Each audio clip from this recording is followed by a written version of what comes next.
Start the clock because it is the College Football Power Hour. He is Jason Fitz. That is Adam Breneman. And I am Caroline Fenton. We are back here for a midweek edition of the podcast. We're going to dive right in because normally on the podcast, we'll look back before we look forward. We'll put a bow on the week ahead. But this week warrants a little bit of change up, a little bit of shake up in the show because this weekend we have, sorry, Ohio State, Michigan, we have the game. We have a national championship this weekend. Fair to say, at least the game so far in college football, and that is Georgia on the road at Alabama. Now, we got some road favorites. Georgia, 2.5-point favorite going into Tuscaloosa. Hands down, the biggest game of Kalen DeBoer's career as the head coach at Alabama so far. Fitzy, what are your initial impressions of this one? Well, first of all, I love that you said it's a game only because it's going to get people fired up. Also, we need more hyperbole. Come for me in my Menchie's Big Ten homers. The game of the century. But it does feel like this is one of those moments, and I keep hammering this point on this show. I will hammer it again. New college football. While we get a lot of trashy matchups we don't like, when we get good ones, wow, are they good. And this is just one of those moments. And you know, frankly, guys, I'm going to start this whole thing by eating a bunch of crow because I've been really hard on Alabama. I went back and rewatched some of the Alabama. I went back and rewatched some of the Georgia. As we go into this game, I feel a lot more confident about Alabama's offense than I do about Georgia's offense, and I never thought I would say that. Like, Alabama's offense is one of the rare offenses right now in college football that I believe can beat you with body blows. They can go down the field 13, 14, 15 plays if they have to. They can also, Mike Tyson, just straight up knock you out with a huge punch at him. Like, I feel like this is an offense that can beat you so many ways, and I'm looking at the Georgia offense that looks like it beats itself. I know it's not offense versus offense, but if I got to put trust in one, I trust Jalen Milroe. I trust Kalen DeBoer's offense much more with Alabama today, right now, as we sit. The offensive matchup will be great to see, and how Jalen Milroe performs on this stage after what he did last season is going to be. We're going to find a lot out about Jalen Milroe and his Heisman candidacy. You know, Caroline said that this is one of the biggest games of Kalen DeBoer's career. Might I say this is one of the biggest games of Kirby Smart's career. Everyone at Georgia was so excited when Nick Saban retired. Because the question at Georgia has been, was Kirby Smart 1-5 against Alabama, or is he 1-5 against Nick Saban? And which one of those is true? And everyone at Georgia said, and everyone around the program, the margin of error has been so small between Alabama and Georgia for the past almost decade of college football that once Nick Saban leaves, they could hire anyone under the sun, and Georgia's going to be the elite program in the SEC because they just won't be able to maintain what Nick Saban did. Now, can you imagine the first game against an Alabama with that Nick Saban, Kirby Smart, losing that game with Carson Beck back at quarterback? It's not a big game in the sense of what happens to Georgia's national championship expectations. It's not a big game. The Vegas odds won't change very much if Georgia loses this game, but it's a big game for everyone around Georgia and everyone around that program and for Kirby Smart's bragging rights because it will be humbling for that program to lose to Kalen DeBoer. Kalen DeBoer from Washington, who took the Alabama job in the first game they play each other. There's a lot at stake for these Georgia fans, for Kirby Smart, and just for that entire program and this rivalry. It's going to be fun to see how it plays out. But I really view it more as a must-win game for Kirby Smart than I do for Kalen DeBoer. Is it not in some ways, like Caroline, we've talked a lot about benefit of the doubt and how certain programs get it. And this year, Georgia's getting it. And we weren't sure if this version of Alabama deserved it yet. We don't know, right? New regime. Is this not a benefit of the doubt game? Like, whoever gets it plants their flag of like, no, we are. Like, if Georgia goes in and wins, to Adam's point, then they plant the flag and say, we are the dominant program in the SEC, Alabama who. If Alabama wins, then all of a sudden, I think what Kalen DeBoer's program can then say is like, hey, Alabama is the juggernaut. I do think there is some lasting impact, not just to this game, not just to this season, not just to this year's playoffs. I'm talking about to recruiting. I'm talking about to the way we talk about these teams moving forward. Like, I think that there are years worth of implications on the line with one matchup on Saturday. Yes, but there's a very high likelihood that these two teams could see each other again in Atlanta at the end of the season. There's a very high likelihood that these two teams could face each other again in the college football playoff, potentially even a national championship game. We've seen it happen before. So I do think that the pendulum swings one way or another based off of this matchup, that our conversations about the hierarchy in the SEC and therefore the hierarchy at the top of college football starts to shift and it starts to change if Kirby Kirby Smart can't win this game, then that becomes maybe the commentary on Kirby's. He can win every single game except that one. So yes, it does change things and it shifts the conversation. But in terms of the overall rivalry and in terms of, a macro perspective of this matchup, I don't think this is the last time that these two teams play each other, because we've seen them in the postseason so many times before in recent history, in national championship games, in SEC championship games. It truly is a battle of the heavyweights that I don't think that one game should change your perspective completely on these two programs, not just teams, but programs as a whole. It might not, but I will say this. Won't we be able to just take what you just said, clip it off, and play it right before the SEC championship game? Totally. Because these two teams are going to play in the playoffs too, right? On all likelihood, these two teams are going to face each other 3 times. And that's one of the weird parts about all of this. Like, we just presume that these teams are headed towards the playoffs, which means multiple clashes of Georgia, Alabama. So I hear you, but I also think that element moves forward. Let me ask you this. What do you think the rest of the SEC wants more? Like, because this is that moment. If you're Tennessee, you're looking at it and saying, my God, like, crack the door open. Like, leave this path for us. But what cracks the door open? Is a Georgia loss actually something that engages the rest of the SEC into thinking, hey, Georgia's not that dominant, but then Alabama continues to be Alabama? Or are you hoping that Georgia just thumps Alabama and that leaves? It just feels like this is a weird moment for the rest of the SEC, Breneman. Like, I don't know what they should be rooting for. Everyone should be rooting for Georgia to just blow out Alabama, and Alabama's not as good as everyone thinks they are, right? I think that's what everyone should be rooting for. Or Georgia's not as good as everyone thinks they are. If this is a close game, if this is a 30-20 game and Georgia loses, Georgia's still the top 2 in the country in odds for the national championship. Yeah, nothing really changes based on to Caroline's point, but there is a lot at stake for bragging rights, for recruiting, for who's the dominant program in the country, for the landscape of the SEC in the future. This is big, and I keep going back to when Kalen DeBoer got hired at Alabama. That hire was not praised by a lot of people nationally. A lot of people in the SEC were laughing at that hire. They're going to hire the guy from Washington, the Pac-12, who was at Sioux Falls and some D3 schools before, to come replace Nick Saban, and you're going to let now Kalen DeBoer beat Georgia in the first game. Like, Georgia can't let that happen. And I view it as that being the most important storyline, just the bragging rights around the Georgia-Alabama rivalry, because the reality is these two teams will play again. They're going to be the 2 top teams unless something shocking happens and Georgia's not as good as we thought they were, Alabama's not as good as we thought they were. I'll say this, Fitz, and as I looked at this matchup, trying to figure out what is the X factor in this game, I kept coming back to Jalen Milroe being able to run the football. Georgia's rushing defense is 42nd in the country, their worst statistical category by far on their team. Jalen Milroe, 2 rushing touchdowns against Wisconsin, only threw the ball 17 times against Wisconsin.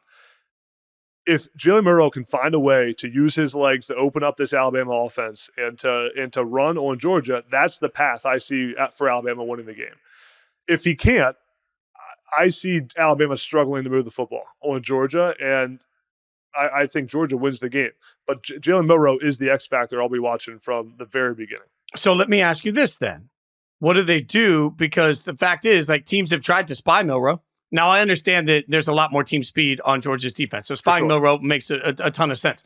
But everybody that has tried so far to spy Milroe has just been flat out beaten by his speed. Like, he's a lot faster than we're giving the quarterback that looks like Jalen Milroe credit for. Like, he doesn't look like he'd be a burner when he starts running, but nobody can seem to spy him. So what does Georgia do? Spy him with 2 guys, maybe? Yeah. I mean, you could, and also, but then you're isolating yourself. You're going to get beat on the outside. I was going to say the difference between why it's not worked is because Alabama has the speed on the outside with Williams, and so you can't just spy Jalen Milroe because they're going to then throw the ball on the perimeter. So that's what Jalen Milroe using his legs does. But he has to first use the legs and be able to get on the perimeter for Georgia to respect it and have to spy him. I bet you Georgia's game plan that they're not going to put a spy on Jalen Milroe. They're going to say that our defensive line is good enough. We're fast enough as a team. We don't need to spy Jalen Milroe. Let's play normal base defense, but let's do what Georgia does best and play great defense. Our defensive ends have to set the edge. Our outside linebackers have to run the football. I don't see them spying him from the very beginning, but when he starts to run and then make him respect it, they now have to put a spy on him. It opens up everything else in the offense. That's why it's the X factor to me. See, I almost look at it from the other side because I look at Alabama. They got explosiveness up and down that offense. If it's not Jalen Milroe, well, that's fine. They've got Jim Miller and Justice Haynes that can tote the rock as well, and in the passing game. Like, if I'm comparing these two offenses, explosiveness to explosiveness, passing game, hello, Alabama all day long. I do not trust Georgia's passing game. They're 35th in college football in explosive plays. Alabama is 12th. In terms of first half points per game, Georgia is averaging 4.5 points per game. That's 124th in college football. Alabama is 9th in college football. They're averaging about 26 points per game. Like, against Kentucky, Georgia couldn't move the football, and it wasn't due to anything crazy that Kentucky was doing. It wasn't due to silly and stupid mistakes that was cutting Georgia drive short. It was just simply Georgia couldn't move the football. The offensive line couldn't pass protect. Carson Beck didn't look comfortable. So I think the biggest X factor in the game for me is actually Carson Beck, because Alabama's got way more explosiveness. And can this Georgia defense kind of stifle Jalen Milroe and this Alabama offense? Absolutely, yes, they can. Probably better than any other team on Alabama's schedule, maybe not named Tennessee. But if Carson Beck has an emergence kind of game where something clicks, where there's an offensive playmaker on the Georgia sideline that does something that a Georgia playmaker hasn't done so far this season, that's going to be the difference to me, because right now, Georgia's offense just looks stale. Well, and that brings me to the two things that make me the most uncomfortable picking Georgia to win this game. Number one is that without Brock Bowers and Ladd McConkey, who we both know are now playing on Sundays, 3rd and 5, what's the go-to play for Georgia? I haven't found it yet. I don't think they've found it yet. I don't think they know what their 3rd and 5 identity is. And to win these sorts of games, you have to. The other part of it is, what's the number we think it will take to win this game? How many points will Georgia have to score? And I think that number gets into the upper 20s. I don't trust 24. Georgia to score so if they got to get 24, 27 points, I don't trust this offense to do that against the Alabama defense. That's why I'm going to go. Can they on paper, if we were playing the college football video game of it? Sure. But in the actual execution of the offense we've seen, I don't trust them to get to that number. Yeah, I think on top of Carson Beck, if Carson Beck's going to play well, that means his offensive line has to play well, and they didn't against Kentucky. And that means that one of those playmakers has to step up. Like Dominic Lovett has to have a career game and get open one-on-one against Alabama. Dylan Bell, some of these guys have to be able to get open if Carson Beck's going to have any help. That's why when I look at Alabama's offense, the hope for Georgia is that their defense can maintain Jalen Milroe and those playmakers. Because if this gets into a shootout, if Alabama goes up 14-0 in this game, it's over. Georgia's not going to come back. So Georgia can't get down earlier in this game. They have to control it, and they need to be able to control Alabama's offense early. And I look at Georgia. They've played 8 quarters against formidable opponents. Kentucky and Clemson. I'm not going to count, Tennessee Tech or MTSU, whoever it was they played in week 2. They only have 2 quarters of solid offense, and that was in the second half against Clemson. Georgia does not have a single receiver in the top 10 in the SEC in catches, receiving yards per game, and touchdown receptions. We're talking about Georgia. We're talking about the second-ranked team in the country here. So I don't see enough. I don't see Georgia scoring enough points to keep up with Alabama. With all of that being said, I'm not forgetting about 3 quarters against USF for Alabama. I'm not forgetting the sloppy play. You get the advantage of playing at home, absolutely, but they also played at home against USF. So that's something that I'm keeping in the back of my mind. But the other crazy thing is, listen to all 3 of us doubting Kirby Smart. Kirby Smart is 9-1 coming off of buys. 9-1. Kirby Smart is the bulletin board material king. And I do think, just based off of conversations that I've had with college football fans and things that I've heard on radio, on podcasts, Alabama seems to be the popular pick. You don't think Kirby Smart's collecting all of that and playing that through the locker room and saying they don't believe in you? Maybe that's not enough, but maybe that is the kick in the butt that Georgia needed if they felt like they could play with their food against Kentucky, Fitz. No, you're right. And I agree with all that you just said. I don't think, though, in fairness, I don't think that extra motivation really it should be necessary for this game, right? Like, both these teams are going to be locked in. They're both going to give everything. And my hope is that what we're going to find out is that both of these teams have been thinking about this game for several weeks, because I think we've seen a lot of sort of lackluster football. But that brings me, I think, Adam, to the one thing that I'm curious about in general And this is the first time that we've ever really had this conversation in playoff expansion. People said playoff expansion was bad because it would minimize some of the important games. I mean, we've already addressed it in this. Like, we're going to get Georgia, Alabama. And then we might get Georgia, Alabama again. Then we might get Georgia, Alabama again. Like, are the three of us making too much of a matchup that really by the end of the year may not have that much consequence? It's a great point. If this was last season with a 14 playoff, this game would have much more significance in the landscape of the playoff. And losing this game could put you close to the outskirts or put you just one slip up away from not making the college football playoff. Now we know both these teams are going to have chances all throughout the season to play each other again, probably play each other in the playoff possibly. So it definitely makes every game now in the regular season less significant. Just because you have more of something doesn't make it more valuable. And it actually works the other way, right? It works the more you get. It's called inflation. The more you get, the less valuable everything becomes. So college football playoff expansion, this was the debate the whole time. Does making more games and more playoff opportunities and more spots make the playoff all that more important? This is the reason, guys, the reason that college football, a regular season college football game, gets better TV ratings than the NBA finals is because every single game matters in college football. Every single game. And we're losing a tad bit of that when the biggest game of the year we're looking at and saying, I was just looking at a analytical calculation of what happens if Georgia loses, and it predicted that Georgia still is 1 or 2 in the country in odds to win the national championship when they lose. So does it really matter if Georgia loses? It matters for their ego. It matters for Kirby Smart's legacy, but they're going to have a chance to make up for it throughout the rest of the year. So it's a good point. The expanded playoff has changed everything completely, especially these early season games. I would argue that while this game isn't as consequential as it would have been in a 4-team playoff, this game is more consequential for Georgia than it is for Alabama. And that has everything to do with the schedule. Let's say Alabama beats Georgia. Well, Georgia on the rest of their schedule, they have to go to Texas, they have to go to Ole Miss, and then they host Tennessee. Those are 3 top 10 teams in the country. Compared to Alabama, I know Alabama has to play Tennessee as well, but they don't get Texas. They don't get Ole Miss. They go on the road to Vanderbilt, and they host South Carolina, and they host Missouri, and they go on the road to an average LSU team. Like, I look at Alabama, and let's say if they drop this game, they're 11-1, still very much so is intact for Alabama. If you're an 11-1 Alabama team, you're getting to the playoff.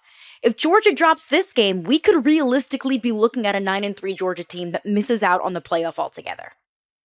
That's wild. I have a hard time thinking of either of these teams missing it, but this speaks to something we've talked about, which is the depth of talent that exists right now in both the SEC and the Big Ten. I'm going to say it loud so everybody stays out of our mentions. Depth of talent in both of these teams. Like, when you're talking about 7 wildcard spots, I think the one thing we have to remember, because we've talked a lot about whoever loses this game. The one thing that we have to remember about whoever wins this game is it does give you a feather in the cap win that the playoff committee will absolutely value, no matter who wins this game for the rest of the year. When the playoff committee comes out with the rankings and inevitably somebody says, why would you rank the loser of Georgia, Alabama that high? The committee will come out and say, well, they got a quality win. They got a quality win early in the season. Like, there is benefit even to the loser, but there's benefit particularly to the winner on this. If the rest of the season goes a little off the rails, this becomes, I think, particularly a game that everybody looks back on and says, no, but they won this game. A quality win, and to use my absolute favorite college football playoff committee buzz term, quality loss. One of my favorites. All right, we'll take a quick break. Before we continue to take a look at the rest of the slate in week 5, we are going to put a bow on week 4, and we'll do that with name, image, and liked it coming up next. All right, back here on the pod.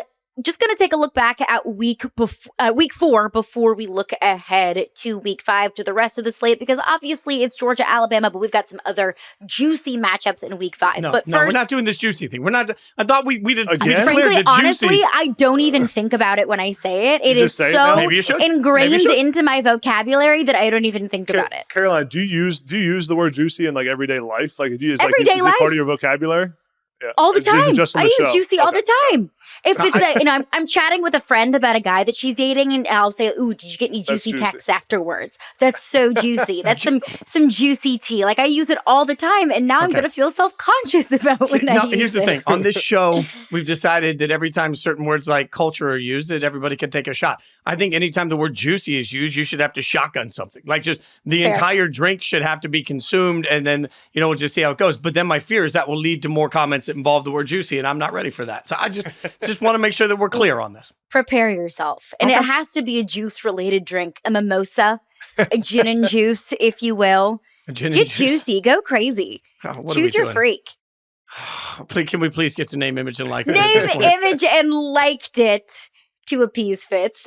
Just a reminder, NIL, name, image, liked it. A name that we're keeping an eye on, or a name that really stood out to us this past week, an image that really sticks out in our head, and just overall something that we like. So we'll kick it off with you, Adam. The biggest name that you're looking at from either week 4 or looking ahead to week 5.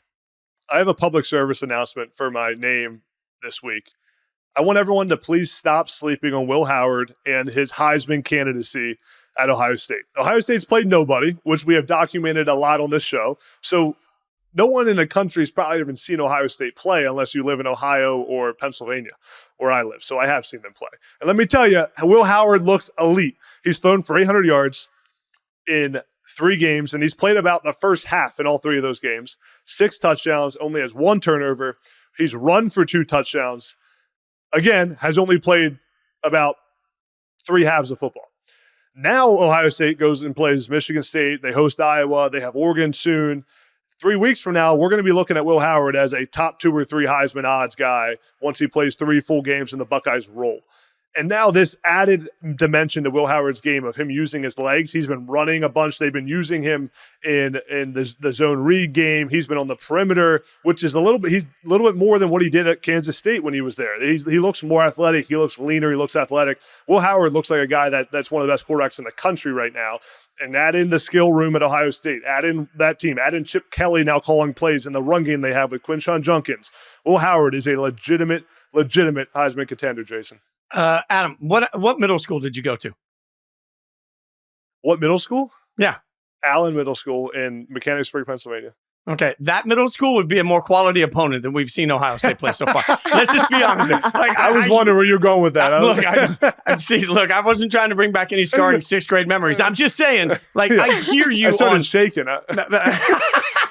I hear you on how good he's looked, but man, we always talk about trust issues on this show. I have trust issues saying anything positive about Ohio State right now because we've seen nothing, including Will Howard. Like, we've seen nothing. All he's done is play against people that just aren't qualified to play against Ohio State. I have fear in my heart, down, deep in my heart. I have fear in my heart just going all in on Will Howard because there's this presumption that when they play an actual opponent that's good, it'll mean something. And I don't know, maybe Michigan State will be that. But man, like, I've got the Oregon game circled. And I hope Ohio State fans hear me on this. I don't have the Oregon game circled because I'm rooting against Ohio State. I have the Oregon game circled because it's the first real chance we have to see who Ohio State is against a true quality opponent. That's my only fear in getting too gung-ho on any of this right now. In the words of Paul Feinbaum callers, they ain't played nobody, Paul. They ain't played nobody. And look, it doesn't disqualify you from being considered a good team. Look, Ohio State's the number 3 team in the country for a reason. Ohio State probably has the deepest receiver room in all of college football. Absolutely top 3. But I'm with Fitz that I am reserved to make any big-time judgments. And it's not just Ohio State. I'm not just picking on Ohio State. There are plenty of programs that are getting a lot of love, top 10, top 15 programs that ain't played nobody, Paul. But I just have a hard time making any rash, not that your assumption is rash, but I have a hard time making assumptions or any bold statements about teams that have yet to be tested. Because we've seen enough teams get tested, like Texas going into the big house, like Tennessee taking on 2 top 25 teams so far. Like, that is what I want to see. That's how I feel so confident in Texas and Tennessee and even Michigan and what they can potentially do this season because they've been tested. Whoa. Let's calm down a little bit on Michigan. Michigan can't throw the football. Okay, let me just say, Michigan's not in the same stratosphere as Texas and Tennessee, but I have a better idea of who Michigan is because they've been tested. listen, I agree with everything you're saying. Ohio State has not been tested, but there's something to be said about handling your business the way you're supposed to when you're playing early season games where you're a big favorite. And Will Howard has dominated every single game. Ohio State's offense has been elite. I mean, against Akron, against Western Michigan, against Marshall, they put up 50 points in every game. They have not been tested. Agreed. They're going to get tested against Michigan State and Iowa. Not cakewalk games for Ohio State. Not the Oregon level opponent that you mentioned, Fitz. But next 2 weeks, we're going to find out about Will Howard. And I believe in. I watched him play at Kansas State. I called one of his games there. He is that good in person. He's now looked that good this year, and they've taken care of business every single time they're supposed to this season.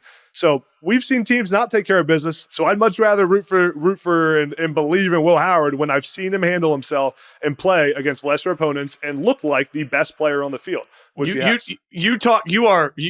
have gone into politics, number one. I know you dabbled. You should have gone into. You talked me into Nebraska. You ain't talking me into Will Howard. All right, yeah. I'm too scared. Caroline, I know you had somebody you on your mind for biggest name from week 4. Who did you have from the biggest name? Save us from the Will Howard talk. Good God. Let's move on. Yeah. Michael Hawkins is the name from week 4 and potentially even beyond. And a lot of people listening to this are probably like, who the hell is Michael Hawkins? Very well could be Oklahoma's starting quarterback moving forward. We saw a quarterback change in the middle of that Tennessee game last week because Jackson Arnold, quite frankly, looked really bad against Tennessee. That doesn't mean that he's a bad quarterback. That doesn't mean that he's not going to get an opportunity moving forward. But something with the offense just clicked once Michael Hawkins came into the game. I would not be surprised if that is the guy that Brent Venables chooses moving forward, or if there is a legitimate quarterback battle, a dual quarterback system, whatever it is, we are going to be seeing a whole lot more of Michael Hawkins. And look, Ohio State. Got me Ohio State on the brain, Adam. You're welcome. You're brainwashing me. I'm trying to give you some Big Ten football. You need more Big Ten in that brain. Come on. I probably do need more Big Ten in this brain, but Oklahoma's guy moving forward. I mean, like, Ohio. I did it again. Oklahoma's schedule moving forward is an absolute gauntlet. Like, it's not the kind of schedule that you would feel comfortable with a freshman or incredibly inexperienced quarterback trying to work things out. But either way, I think that we are going to see a massive shift at Oklahoma in the quarterback room. This isn't even a quarterback debate at Oklahoma right now. Michael Hawkins is going to be the guy moving forward now at Oklahoma. But the magnitude of what went down when Jackson Arnold got replaced tells us a lot. Let's remember that Dylan Gabriel, Heisman frontrunner or top 3 in Heisman odds, got pushed out of Oklahoma to get replaced by Jackson Arnold, the 5-star freshman. Not a freshman anymore, but I remember him being a 5-star freshman coming in there, and everyone was talking about him. Everyone wanted to see him play. So much hype around Jackson Arnold. I was up at Oklahoma spring game this year. I mean, the buzz around Jackson Arnold and what he was going to do for that program was ridiculous. They worshipped him there.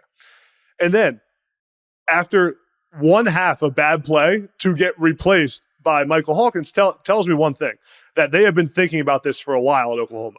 That Michael Hawkins made this a legitimate battle in training camp, that he's looked really good. You don't just do that on a whim. You, as a staff, I've been in those those meetings as coaches. They've been talking about at what point do we give Hawkins a chance because he's looked that good in practice. He's looked that good in camp. He's got the respect of his teammates, and he played the way that Oklahoma, that Coach Venables expected him to play. I'm sure. I mean, 100-some yards, had a touchdown, gave that offense life. They look like a whole new offense when he was at quarterback. And you're right, Caroline. Their schedule is not going to make it easy. But I'd rather now, if I'm Brent Venables, break in Hawkins over this schedule than keep riding with a guy who's proven after a couple weeks that he can't handle the big stage no matter how much hype Jackson Arnold had. And to be totally fair, I think Oklahoma's offense has a much bigger problem than just the quarterback. I don't think that it's a plug and play Michael Hawkins and all of a sudden Oklahoma looks like the days of Lincoln Riley. They have 0 run game. The offensive line cannot protect the quarterback, cannot run block. There are a lot of issues on this Oklahoma offense, but I do agree that if you're going to have some semblance of life, if you're going to put up points, if you're going to score, your best bet with that moving forward is with Michael Hawkins. We also have to acknowledge that Oklahoma got beat and in many ways sort of demoralized on a very large national scale. that has ramifications. Like, as much as, my buddies at Country Music were running around with their Ain't No Love in Oklahoma, Luke Combs shirts everywhere. Like, as much as that was funny, it also, if you are an Oklahoma collective person, you're somebody that gives to the program, you're one of the big dollar, your Buddy Garrity of Oklahoma, you're looking around saying, how did this happen? How did we get here? I think the context that we're mentioning at the quarterback position is important, because when you hire a guy like Brent Venables that is coming from a defensive mindset, this is what we say at every level of football, whether we're college football or the NFL. If you hire a defensive head coach, you have to acknowledge that defensive coordinator is going to now have to be able to pick the right person to run his offense and the right people to analyze his offense, to make sure that his shortcomings are masked as the head coach. Like, this is real. And when you hire a defensive mind, you have to understand that if you get the right offensive mind with him, he's going to have to replace that person every few years, because they just hire out of the offensive cycle to be head coaches. Brent Venables has not yet shown that he is capable of building the right staff to build the type of offense you will need to have to win in the SEC. That is fair criticism to the way they handle Dylan Gabriel. That's fair criticism to where Oklahoma's offensive mindset is today. So all of these people looking around saying, well, look at what Texas is doing. I think you have to have grace that Texas's schedule is much easier than Oklahoma's in the first year of the SEC. But you don't have to have grace when you look around and say, hey, by just the eye test, the quarterback position has been handled improperly. The offense doesn't look good. Our defensive-minded head coach hasn't got a grasp of it right now. Those are things that get you fired in modern college football, right or wrong. Especially with an Oklahoma fan base that's accustomed to putting up 75 points a game. Right. Like, I know that's hyperbolic, but still, it ain't that far off. All right, continuing along in our NIL. Fitzy, what is an image that really stuck out to you from this past week?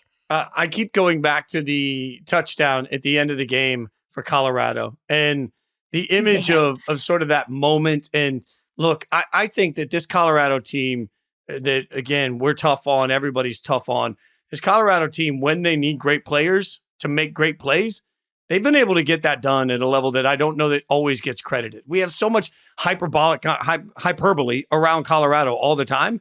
And sometimes you just got to look at players making plays. Shedeur getting that ball up, getting that catch made, tying that game when all looked like was lost. Like, there is a gutsiness to Colorado, Adam, that I don't know that we're necessarily giving enough credit to right now. And when you watch the way they won that game in overtime, I look at it and say, should it have gone to overtime? Should they be the far better team? Those are all different conversations. Their back was against the wall. They needed a play. They got the play. They won it in overtime. Typically, that image to me just shows you that there is a different level of chutzpah to what Colorado is trying to do right now. That image shows that there's something to having Shedeur Sanders as your quarterback, because for some reason, everyone watching that game on that Hail Mary throw, and it seemed like everyone on that Colorado sideline still believed Colorado could win that game when you have Shedeur Sanders at quarterback. Somehow, there just felt like there was going to be a magical moment and Colorado would figure it out.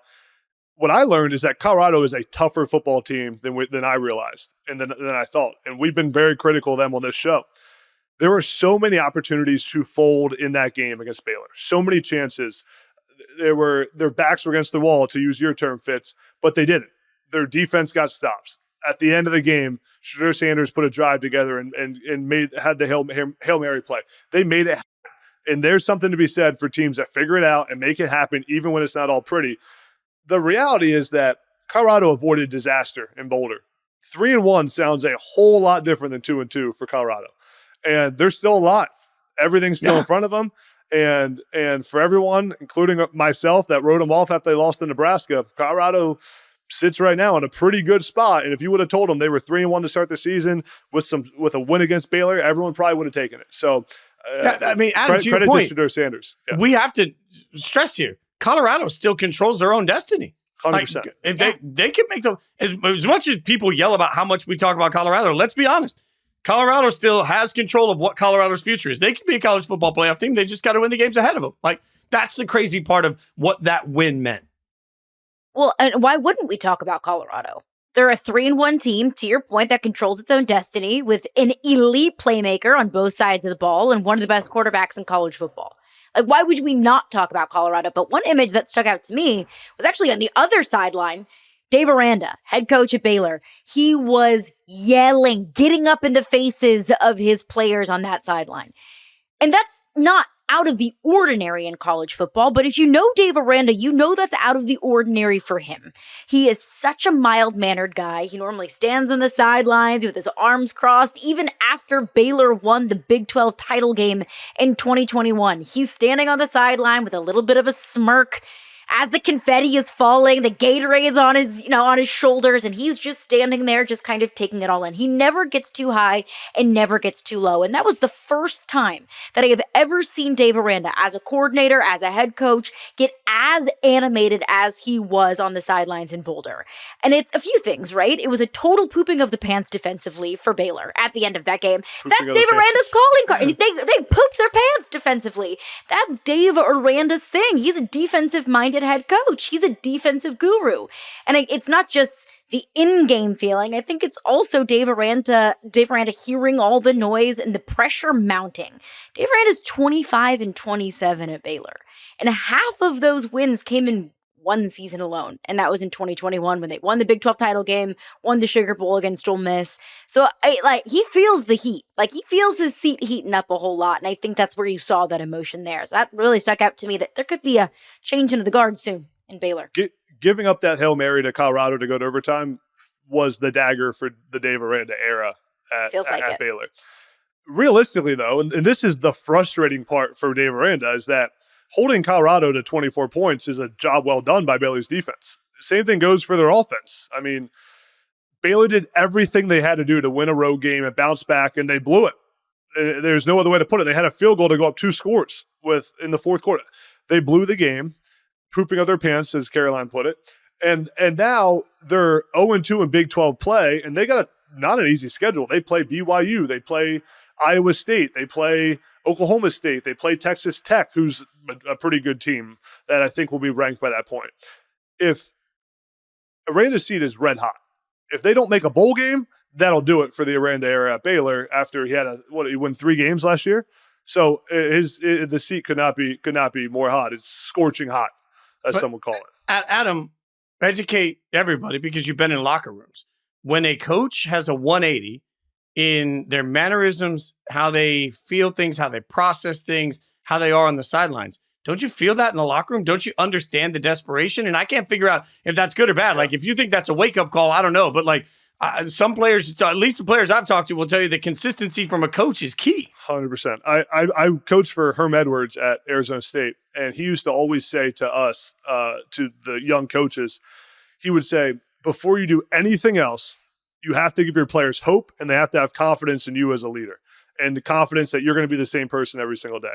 And that always stuck with me because I don't think I really knew what Herm Edwards meant at the time when he talked about giving them hope. But these are kids at the end of the day, and they need to know that their leader has hope for their future and the leader's own future before they're going to buy in and be part of that culture. And when you see your coach change mannerisms like that, if you see culture and you see your coach change mannerisms like that, you start to have doubt about the hope you have in that coach. So it's a great point. The image of that Caroline mentioned and brought up is great because it just signifies the entire era right now at Baylor for Dave Aranda. It's chaotic. No one knows what the future looks like, and those players don't have much hope.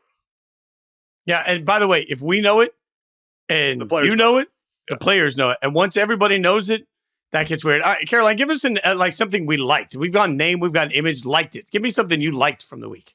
So one of my favorite things is pettiness from team accounts, like the official accounts that just will lay it on, that play into the pettiness, that get to celebrate their wins. And sometimes my team's on the receiving end of that. And you know what? If you can dish it, you got to be able to take it.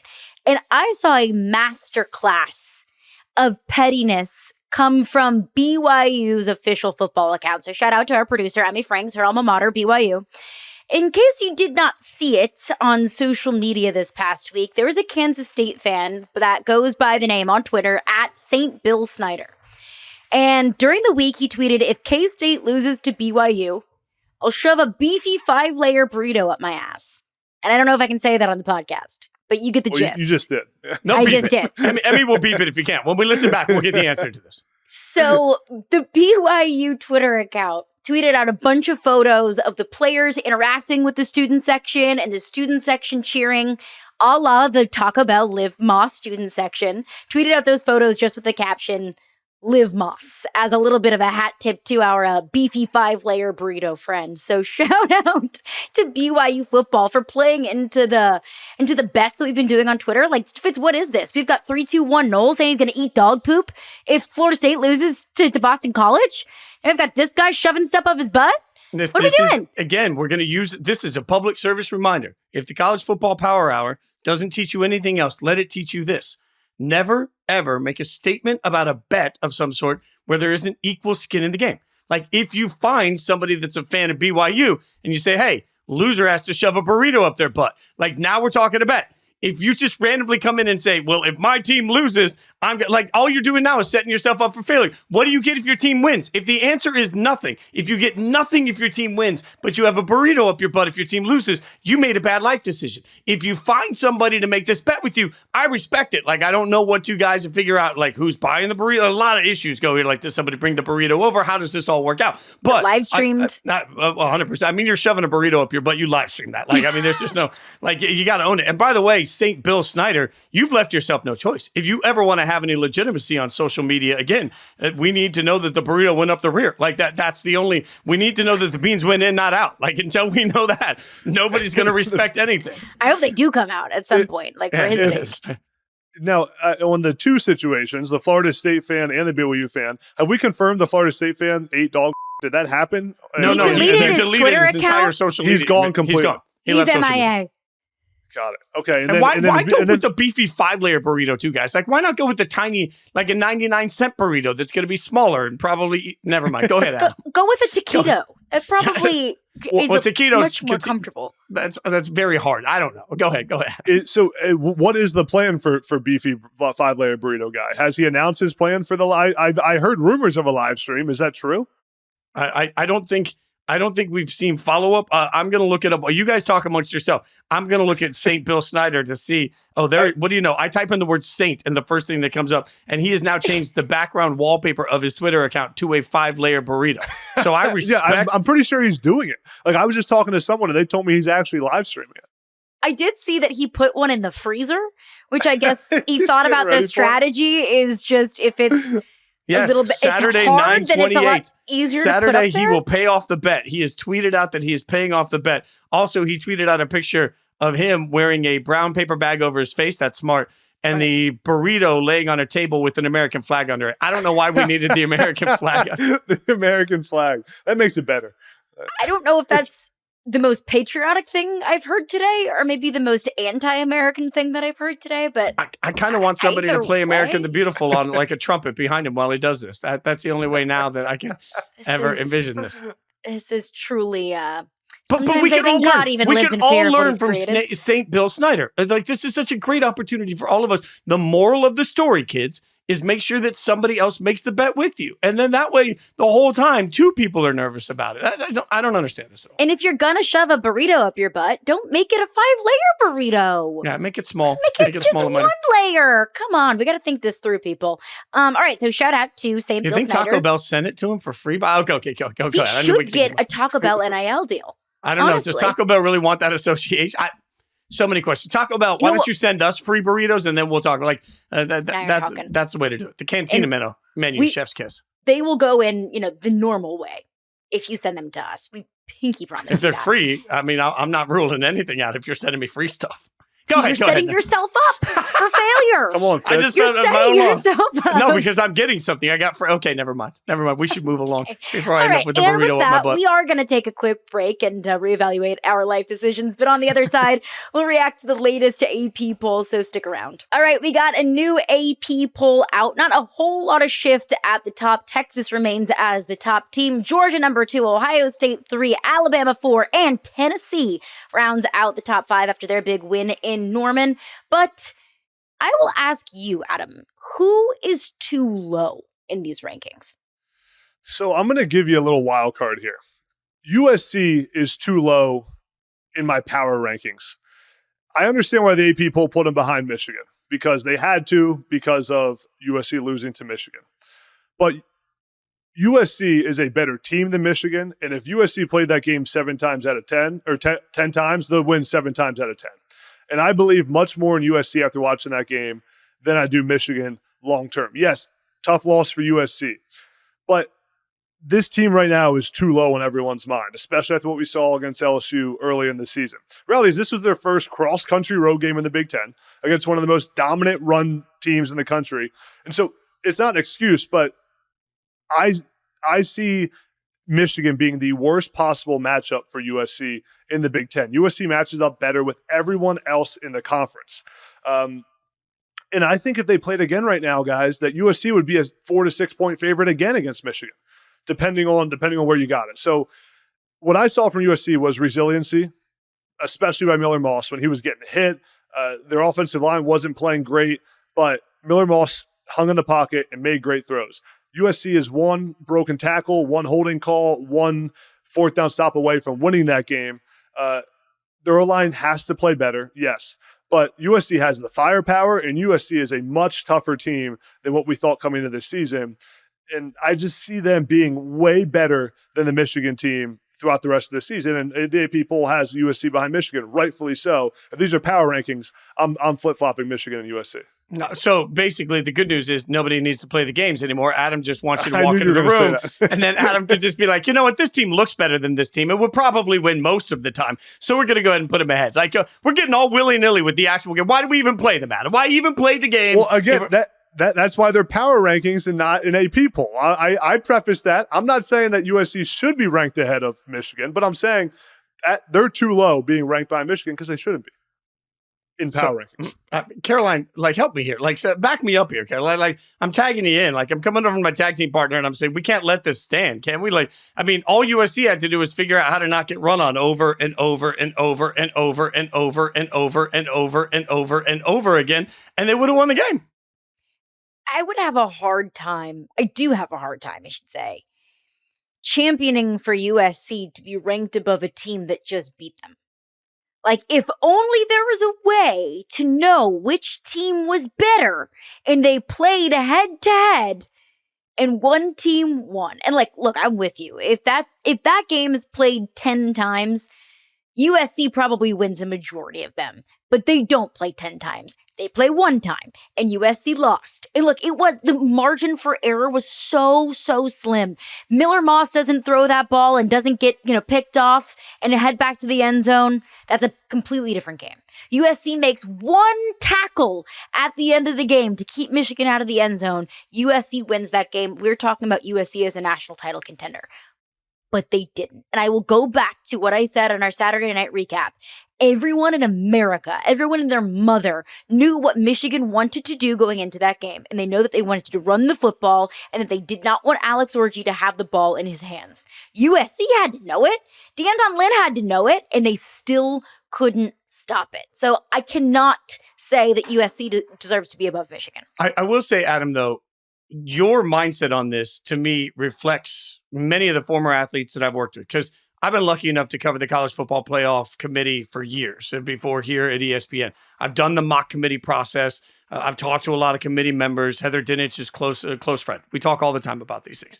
One thing that amazes me is there's a perception for the general public a lot of times that it's weenies like me that didn't play the game that sit there and say, well, if they played 7 out of 10 times, like if they played 10 times, this team would win. Like, people always think it's the non-player that will say that. In my experience, most of the time, it is the player that played on the field that's like, man, I know the result, but I still know which team is better. And I do think that there is value to that in the process of the conversation. There is value to both sides of the conversation because weird things happen. And that's one of the things that makes football absolutely beautiful. So there is a line here. I think it's funny and it's good for people to see that a lot of times it's the former player that actually stands on the line of, I understand the outcome, but I also understand which team is actually better. And maybe there's part of it when you're a former player, you try to look at it a little bit too deep, right? You try to analyze a little bit too hard. Let me clarify that I am not saying that USC should jump Michigan in the AP poll this week.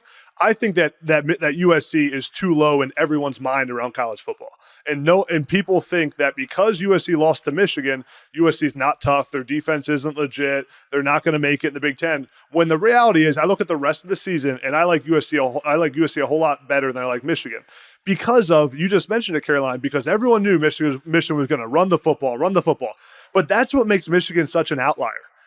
Michigan is such an outlier in the Big Ten. Playing them is so different than playing anybody else. And USC matches up better with every team in the conference, maybe other than Ohio State.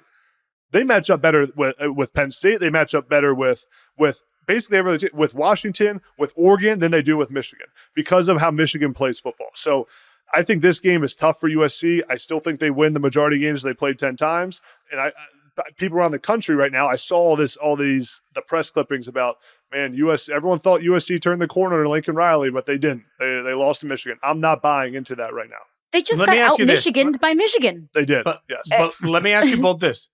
If you had to bet your house right now, we had to bet Adam's house, which would make for a really awkward show moving forward. If we had to bet Adam's house on which team at the end of the year is ranked higher, USC or Michigan, by the time the season finishes, I believe USC will be higher ranked than Michigan. Totally Caroline? agree. USC. Okay, USC. we all agree on that. So that does you speak to your point. You're agreeing with my point. I mean, I'm giving you sort of in a roundabout way. I'm your co-counsel at this point. I'm helping you. By the way, if you run for politics, like if you decide to become president, I'd like to be your vice president because I helped you with that. I appreciate it. I may need that. Caroline, who's too high after week 4? I have 2 teams in mind, and they're 2 teams that just dropped dramatically. And I want your thoughts on if I'm on base here or off base here, and I'm just being way overly critical. First, it's Missouri. Missouri dropped from, I believe, 7 down to 11 after going down to the wire with Vanderbilt in overtime. I don't think that anyone that has watched a full sample size of Missouri could look at what they have done and say that they are the 11th best team in the country. I think that where they are right now in the AP poll is completely indicative of what everyone thought Missouri would be and not what they are. And really, that's my biggest issue with the AP poll as a whole, is it's so much of, preseason assumptions. But this Missouri team is not what we thought they were. This Missouri team is not what they were last season. I mean, overall, the 2 legitimate Power 5, Power 4 teams that they've played, they just narrowly escaped a win against Boston College at home and went to overtime with Vanderbilt, a team the week before lost to Georgia State. So I have a hard time thinking that looking at the rest of the AP poll, like let's just say, for example, Missouri and USC meet on a neutral field. I would take USC probably -6.5, if not more. I think this is living, breathing proof of why the Associated Press poll should not exist, why it's antiquated thinking, and why it actually hurts college football. Because to me, the very first rankings we should ever see should come from the College Football Playoff Committee. And that committee should not be in any way biased by what people thought teams were going to be coming into the season. It comes back to the conversation we've had. The real reason that the AP poll exists in the beginning is because ESPN and Fox need some way to shove matchups down our throats and tell us that they're good. They're afraid that we won't know a good matchup without seeing a little number next to them. They presume that college football fans need that help to find some reason to be excited for a matchup. It's stupid, and it treats fans like we're stupid. At the end of the day, all the AP poll is doing is really telling you who they think was going to be good, and then it's confirmation bias every single week while teams are like, oh, no, this team's really, they're going to come out of their shell. Like, this is a joke. And at some point, all it is doing is harming the narrative going into the College Football Playoff Committee, which should be, in theory, a group of people that are not influenced by any outside noise. They are only watching film. They are only debating with each other. They are only deciding on their own who's good and bad. Since the AP poll doesn't matter anymore, it shouldn't matter anymore. It should simply be eliminated. Well, then what do we talk about every week if there's no AP poll? People shoving burritos up their butt? No. Butt burritos. We're gonna shorten that to butt burritos. There we go.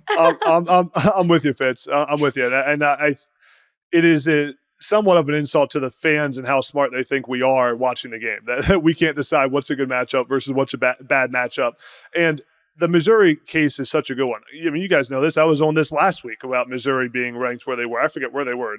Caroline, you said six? it. Was Either 6 or 7. I mean, like, that is a joke. Missouri was not the 6th best team in the country. That's ridiculous.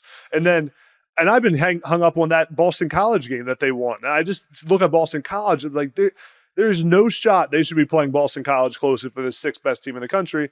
And then, and they never really truly pulled away in that game. And then you look at Vanderbilt. I mean, Missouri, I don't know if Missouri is a top 20 team in the country right now. I would be interested to see the odds against any of the top 20 teams. I bet that they wouldn't be favored. So I think it's a good point, Caroline. The other team that I'd say is too high right now is Oklahoma State. There's no way that Oklahoma or BYU should be ranked below Oklahoma State. Oklahoma State was non-competitive for most of their game against Utah. 22-19 quarterback. Against the backup quarterback. Great point. Cam Rising was out. 22-19 final score was, I think it was like 22-3 or something with 5 minutes left in the game. So the good news for Mike Gundy is that you survive, and they now have to play Kansas State. The loser is going to fall out of the poll, and the winner is going to remain in the poll. But I look at Oklahoma State's run game and averaging 70-some yards a game when they return their entire line and return Ollie Gordon, and they're 100-something in the country in rushing. That's not a formula for success. That's supposed to be the strength of their team, and they've been terrible running the football. So that's not going to win you many games. Doesn't this, though, speak to what we were just talking about with the AP? Think about it. People looked at the score, and they thought 22-19 against a tough Utah team. But ultimately, y'all, we deal with this. We do a reaction show every Saturday night. In order to do that reaction show, I have 3 TVs up in my living room that are showing me a total of, at any given time, 7 or 8 games with the notepad next to me. And I'm trying to write down anything that I see. Sometimes if I go out and about, it's because I need to be around people that are watching other games, be like, what just happened? What just happened? And one of the things that's really tough for us is we have to react to all of these games at once. The Associated Press poll comes out at 2:00 Eastern on Sunday. How in the hell did you watch every top 20 team play before 2 p.m. You didn't. You saw the final score. You saw it was a close loss to a Utah team that you respect. You probably didn't even realize Cam Rising didn't play in the game. And so you just give him a vote. It's the dumbest thing ever. I got my notes here. Oklahoma State's drives against Utah. 3 and out, field goal. Woo. 3 and out, missed field goal, interception. Second half, 3 and out, punt, 3 and out, 3 and out, 3 and out, interception, touchdown in the last 6 minutes of the game. I can make a really strong argument that Oklahoma State shouldn't even be ranked. And with a double overtime with an unranked Arkansas team that's got its own issues going on. So, and I'm with you 100%. When you have the reigning Doak Walker Award winner and you return your entire offensive line and you're averaging, 45 rushing yards a game? That's a serious question mark as far as Oklahoma State is concerned. But there's one team that we don't have very many question marks about, Fitz. Which team is just right in the AP poll? I thought a lot about this because just right is tough, right? I think there's a lot of questions for the top 25 in general. Illinois at 19 feels just right because look, they beat a Kansas team we're not really sure is good at this point. They look like they might not be. They just beat Nebraska, and I think that's a really big win for them. But it is early in the season, and we are trying to figure out exactly who Illinois is.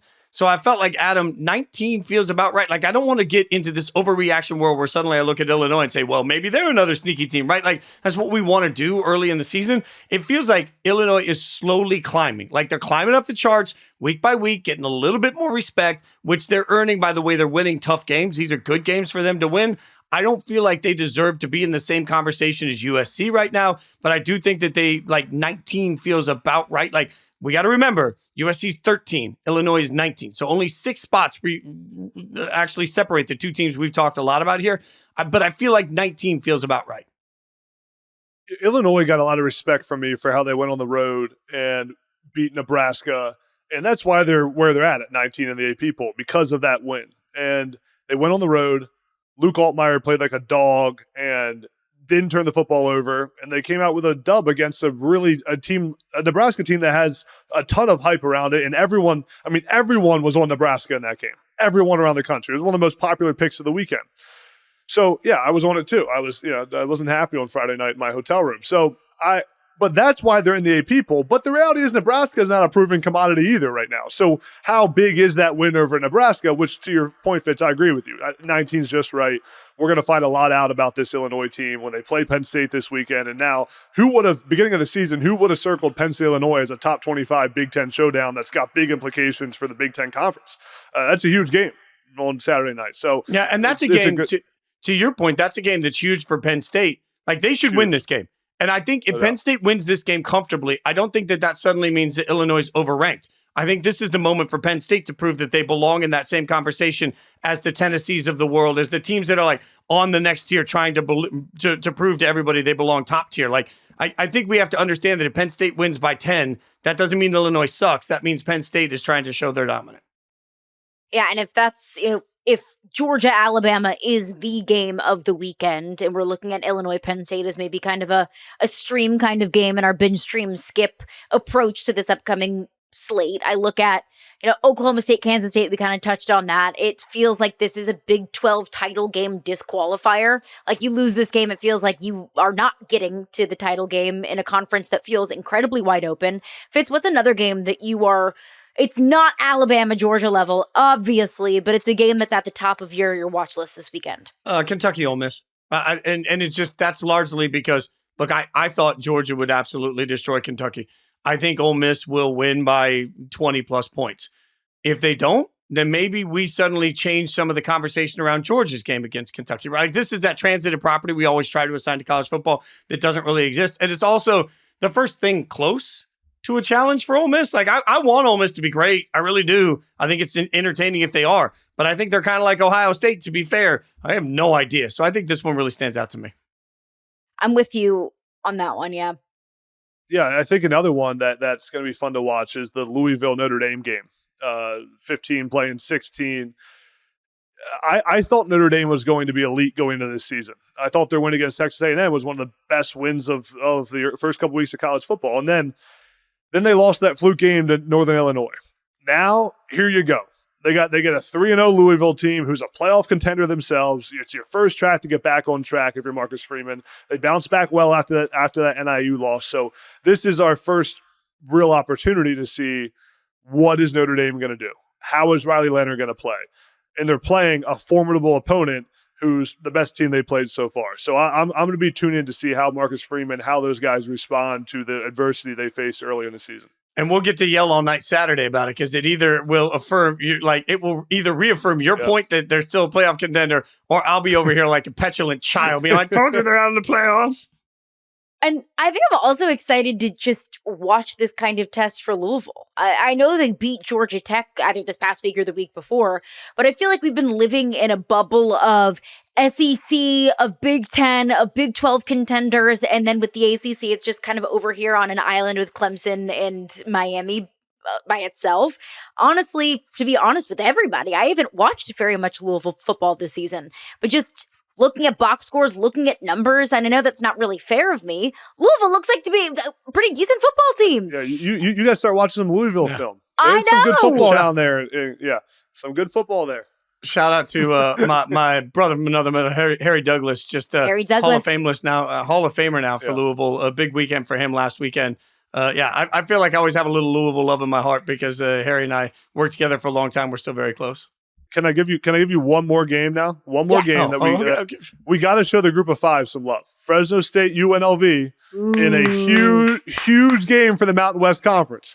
And as we talked about, the group of five games all mean a little bit more now. So that's going to be an exciting one. Wait, what time is that? What time is that kickoff? Do we know what time that kickoff is? It's got to be like 10:30. Oh, that's going to be a late the podcast. When we, look, I'm just saying, I'm going to bring my UNLV helmet. We'll put the UNLV helmet up with me. I'm just going to pop the helmet on because UNLV hasn't sent me a jersey yet. But a subtle hint, nothing sent to me yet. If you want the address, just DM me UNLV. But I'll have my helmet. I'll pop that helmet on and mid show if UNLV wins. If they lose, we are not going to talk about that game at all. Doesn't make the show. I think we've learned our lesson there. Also, this is just a subliminal reminder to any PR directors out there that we can be bought. If you've got packages, if you've got swag, send it our way because we absolutely can be bought. Before we put a bow on today's show, one game, that I'm skipping, Oklahoma at Auburn. Because if you care about yourself and if you care about watching good offensive football, if you care about watching clean football, this is not the game for you. After Auburn just turned the ball over 5 times against Arkansas last week, and we've been spending a good portion of the podcast talking about how brutal Oklahoma's offense looks. I'm going to take Oklahoma in this one just because I trust Oklahoma more than I trust Auburn, but man, that might be just a wee bit of a doozy there, Fitz. Adam, I only have 4 words to say about this game, and this will fire up the fan base. Remember when Auburn mattered? Go ahead. Come on. Wait, did you guys see Hugh Freeze talk about how on his radio show say that and he used my line for the USC game, he said, if we would have played Arkansas 10 times, we win 9 of those games. He was getting clowned on social media. I was like, you turned the ball over 5 times, dude. Did you see Hunter Yurachek, the AD at Arkansas, his response? No, he just quote tweeted it with a bunch of laughing, crying emojis.